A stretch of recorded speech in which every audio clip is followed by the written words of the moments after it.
யோவான் சொல்றாரு, நம்ம எல்லாம் எப்படி இருக்கணுமா நம்ம ஐக்கியம் எங்க இருக்குமா பாவிகளோடு கிடையாது, பரியாசக்காரரோடு கிடையாது. நம்ம ஐக்கியம் எங்க இருக்கணுமா பிதாவோடும் இயேசுவோடும் விசுவாசிகளோடு. ஹல்லேலூயா. ஆண்டவர் எப்பெல்லாம் நம்ம அப்படியே நம்ம ஐக்கியம் வேண்டாம். எனக்கு நிறைய பேருக்கு என்ன தெரியுமா கூட்டு குடும்பம் வேண்டான்றாங்க. எனக்கு இல்ல, கூட்டு குடும்பம் தான் என்ன கேட்டா நல்லது. ஒருத்தங்க உடம்பு முடிச்சு வீட்டுல உடம்பு முடியல, கணவன் எங்க ஊருக்கு போயிட்டாரு, இப்போ யார் பார்த்துப்பாங்க? மனைவிய பிள்ளைகளை யார் ஹாஸ்பிட்டலுக்கு கூட்டு போவாங்க? தாத்தா பாட்டி இருந்தாங்கன்னா அவங்க பார்த்துப்பாங்க.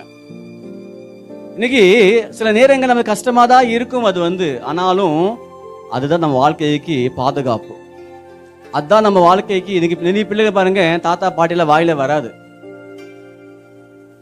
அன்னைக்கெல்லாம் அப்படி கிடையாது. சித்தப்பா, பெரியப்பா, அத்தை, மாமா, பாட்டி